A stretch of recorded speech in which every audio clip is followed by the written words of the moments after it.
All right, and welcome back. Now we're going to go through a couple of reasons why investing in real estate is a good idea. So let's get started here. Basically, it comes down to a couple of main benefits that real estate has that a number of the other options don't. Diversification, leverage, appreciation. But you can use other people's money. Government treats you quite well. There's preferred tax treatments and long-term cash flow. So we'll go over each of these in turn. So first off, let's focus on a little bit on diversification. So when financial planners usually mean diversification, they mean put your money into multiple mutual funds and banks. They want you to do that. But I always make the point that most of the wealthy got wealthy because of their real estate holdings. Most of the people's net worth in society right now is because of their real estate holdings. So make sure you're well diversified by holding a large amount of real estate holdings in your portfolio. So divide your investments among many places, for you know not what risks may lie ahead. So it's a long-term philosophy from thousands and thousands of years ago. So you also don't want to put all your money into certain stocks. So like the shareholders in Enron or General Motors or Bre-X or whatever have lessons that they could share with you about diversification. So at least put a large chunk of your portfolio into real estate. So usually it's about 30 to 40%, but it could be even higher that depending on the value of your real estate. Next off, real estate's got a fantastic technique of leverage. So basically you put a small amount on moderate amount of money down, and you're able to purchase a larger amount of real estate using leverage. So it also provides positive cash flow, mortgage pay down. This is a key that's I'm going to be referring back to over and over again, and then appreciation as well. So as you can see, a $25,000 investment over 25 years, you get your $25,000 back. The mortgage has been paid by the tenant, so that's well north of $100,000. And then just appreciation year on year and year after year after year. And your $25,000 investment turns into $209,000 over 25 years, owned free and clear. So that's basically how it works. You're also able to tap into using other people's money, and especially today's seminar will be going over techniques and how to do that. So real estate allows you to work with OPM or other people's money. You basically work together with teams of investors. You can do larger projects. There's more profit available, and you pool your risk amongst everyone. So it's just a wonderful technique to use. Tax treatments. Canada has an investment tax credit. So basically, if you borrow $15,000 to invest, you pay $500 in interest on that borrowing. Your taxable income is reduced by $500 because that's an investment tax credit. You borrow to invest. Basically, the government wants to reward you for taking chances and investing in the economy because that creates jobs. So they benefit and reward that behavior. Cash flow, basically real estate creates income, so it's either gross rents or on a development project you build it and then sell it for more money. So income minus the expenses that have gone in, anything left over is positive or negative cash flow. You can also count, there's also equity, and you always want to count for equity and exit strategies in the deals that you do and put together when you're putting together successful ones. So focus on good deals. Don't buy alligators. So those are negative cash flow properties. You don't want to be doing that. Again, this is another explanation of how real estate compares against stocks, bonds, and cash savings. So real estate here has got a high cash yield, equity build up, so the renters pay your mortgage. You can put down $10 and buy a $100 piece of real estate. It's a hard asset. You can drive by it and see your rental property, and you can see the families that are living there. It's actually quite nice. And then there's tax advantages. So stocks and bonds and cash savings don't necessarily have any of those advantages. Next off, this is a financial planner blog from down, I believe, in San Francisco, and he's usually financial planners are very biased or towards stocks and bonds because that they earn their commissions when you buy them. But he's an interesting fellow because he started doing fix and flips, well, real estate, basically real estate investing, active real estate investing, and he would buy townhomes and fix them up. So he kind of got familiar with both sides of the story, and that now says very nice things about real estate because he's made quite a bit of his wealth through it. So he's on his website. He's got, I believe, one web page one blog post that's 10 reasons why stocks are better than real estate. But another one, he's got 9 reasons why real estate is better than stocks. So this is basically what he's arrived at. You're more in control. You're effectively the owner of your company, whereas when you invest in stocks, someone else is in control. There's tax advantages. It's easier to analyze and quantify, so you can bring an appraiser in to value a piece of property or land. It's a source of pride. Again, you can drive by it and see it. It's pretty cool. The government is on your side, so they're there to protect you and to protect your interest in property, whereas in some of the other investments, they're not necessarily there to protect you ultimately. You're often on your own. You can leverage with other people's money. It's a tangible asset. It's less visible market volatility. A lot of the real estate markets are local. They're not international. And then it's relatively more insulated from huge swings up and down. So that's his argument, and I think they're pretty solid. You want to compare long-term versus the stock market. So these are 10-year periods. Again, the last 15, 20 years in the stock markets has not been great. On a year basis. So always what you want to be looking for is, in Canada we pay the highest MERs in the developed world, basically. So what an MER is, a management expense ratio. So when you buy that mutual fund, no matter what, the managers of that fund pay themselves first. So let's say your mutual fund earns 3% that year. Well, after they pay themselves, they're 2.5%. They leave you whatever's left over, which is basically that 0.5%. So that's why mutual fund numbers don't vastly increase year after year after year, and even high tech accounts are up and down and up and down. So that's just how it compares a bit. How about GICs, guaranteed investment certificates with the bank? Basically, it used to be Freedom 55. Now we're heading around to Freedom 105. Just checked recently that the banks are paying 0.085, 0.75, 0.85. So you're not going to be getting rich just leaving your money in the banks. I always say the real inflation rates, the government says is about 3%. The real inflation rate's about 6 or 7. There's a there's a website called Shadow Stats, so it's shadowstats.com. You can check it and find out what the actual real inflation rate is. If you think that property prices have only gone up 3% a year over the last 30 years, you're take a look at the numbers, and you'd be surprised at what the actual real inflation rate is. House prices on average, so real estate tends to increase in value over time on average. So this is up to today's date, or this month's date. So this detached, this is townhomes, and these are condos. So as you can see, townhouses are starting to spike up a little bit. I would argue townhomes will be going up a little bit more than condos do, because again, in a building you could have 30 condos in a row, and a townhouse basically is just the townhouse by itself. So it has a bit more attachment to land. And again, single family houses just in this market just tend to be going up. So why not to invest? Some of the reasons people have for not investing in real estate. Basically, they fear what they don't know. I don't want to fix the toilets at 2 a.m. What happens if the tenant leaves and I can't find a new one? Who's going to pay the mortgage? What happens if interest rates go up? What if there's unforeseen repairs? What the paperwork? Is it complicated? Is there legal problems in owning things? And yeah, these are all valid concerns. And luckily, the good news is that solutions are available. So basically, to deal with the vacancy problems, you can just partner up into rental pools, or buy a number of properties, or work with people who have a number of properties so they can support it.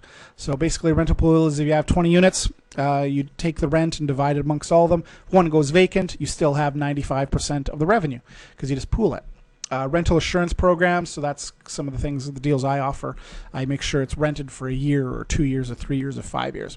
And I'll always make sure there's a renter in there. Interest rate guarantees, interest rate buyback programs available.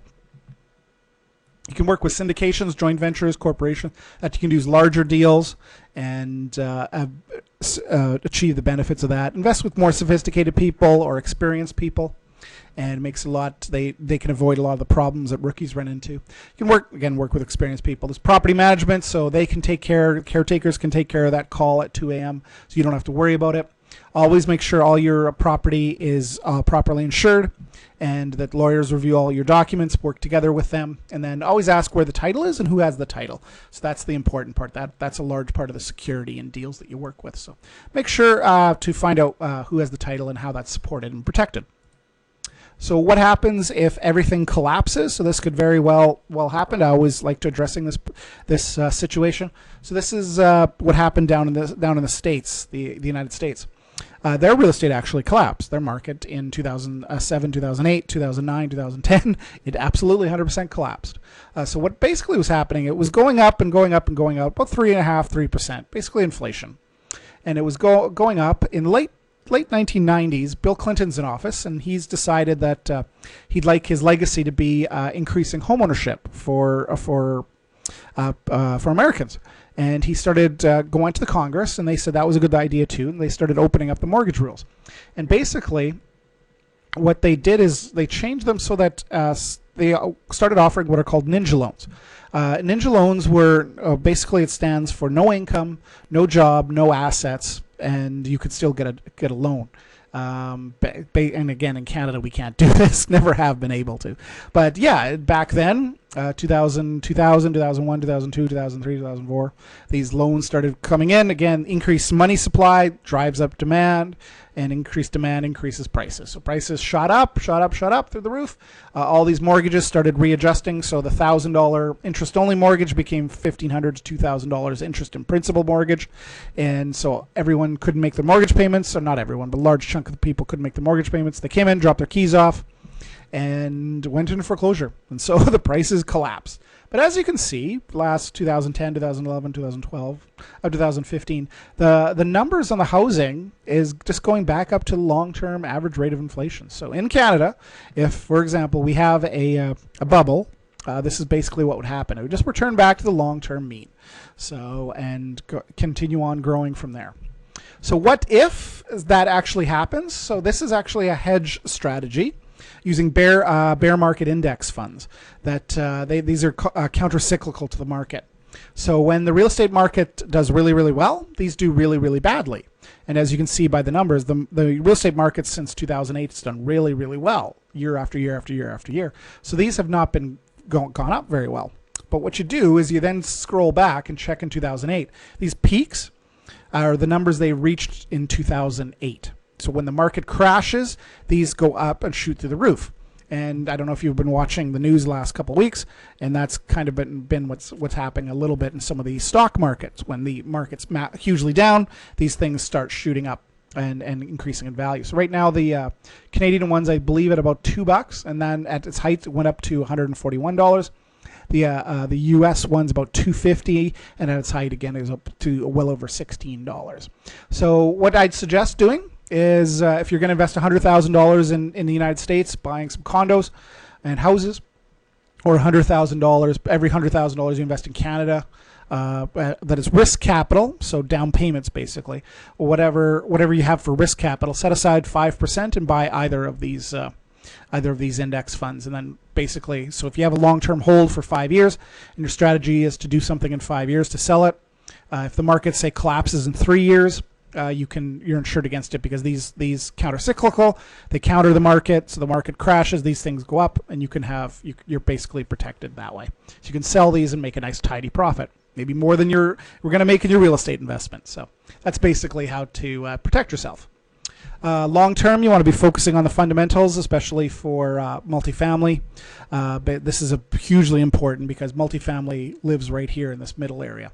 So basically, you're looking for areas that have GDP growth, economic growth. That's going to lead to job growth. People are going to recognize that there are jobs there, so they're going to start moving there from across the country. This is the story of Alberta, the story of basically Western Canada, BC, Saskatchewan. This is what's happening here, what's happened in the past. Population growth, people move there, they rent usually for the first 18 months, so increased rental demand decreases the vacancies, and then increased rents because the vacancies are decreased, so the more demand for rents go up. 18 months in, people decide, hey, I'd like to buy something, I don't want to keep renting forever. So 18 months in, they buy something, property purchases start going up. The more demand increases prices. So this is a chart from the Real Estate Investors Network. So this is a great chart they put together. So this is what leads long-term fundamental increasing. So just focus on areas with good, strong economic growth. Types of deals out there that are available. So basically a number of them. You can buy your personal residence with between 5 and 10% down. So I always suggest that. I have a specific seminar or video series that goes into that for personal residences. Next, you can buy a typical investment property and put down 20%. Absolutely. You can become a real estate deal maker, and some of the strategies I'm teaching are going to be showing you how to do that. And that's basically just put deals together. And you find buyers and sellers, and you package them up, and you participate, and you're joint venture partner with them, and you go through the process. You can invest in a limited liability partnership, an LLP, and those have general partners and then limited partners. You can invest in a mortgage investment corporation or a MIC, and that's basically they loan out money to people who do construction deals and creative deals. So they loan it out at, say, 12% to do a short-term construction loan. They borrow the money. Borrow the money from you at 8%, and then they make the spread. That's usually how it does. So that's a nice way to make a good, solid, secure 8% return. Between 8 and 9% usually for mix. You can self-direct your RSP and TFSA, so talk to me if you have any questions on how to do that, but it's a very effective strategy to get the money in your RSP working for you. So you can loan out, for example, second mortgages at 12%. Very easily and simple done through your RSP, so all the money goes into your retirement savings account. You can buy into a joint venture, and a number of different strategies there. You can participate with money and credit. You can participate with just putting money into a project or just credit. So basically, that's the ultimate no money down. You just qualify for the mortgage, and your joint venture partner provides the money for the deal. So the two of you work together. One's providing credit, no money down, effectively. The other is providing the down payment. So that's a very simple and easy strategy, and I'm going to go over a number of them following up shortly. So let's run the numbers. So this is basically a quick way to analyze pretty much any real estate deal. It's quite simple and easy. So basically you bring in your revenue, so either through gross rents when you're renting, buying, holding properties, or if you're flipping property, the money you have to put down versus money you make and selling it to your end buyer, or developing what it costs you to develop it. So basically you make the revenue minus your costs out or expenses each month or on purchase or flip is going to leave you money left over, cash flow, either positive or negative. But you also want to add in appreciation, so property prices do go up over time. Mortgage principal pay down, this is the key. A lot of people forget this and don't even notice this, but this is where the large chunk of real estate leverage comes in. So if you have a $1,000 mortgage payment, the renters, you have a $1,000 rent and a $1,000 mortgage payment and paid by your renters. 600 of it is these days with interest rates, 600 of that is equity pay down, goes directly into your net worth, and then $400 of it goes to the interest, to the bank. So that's it's usually between a 14 and 18% return each year. Tax benefits, so you borrow for interest or borrow for investment purposes. Again, it's a deduction, and then leave you money left over, so that's your annual profit. And so next step, we're going to be going over 10 strategies to use other people's money, and then so I'll pause the video and see you on the other side.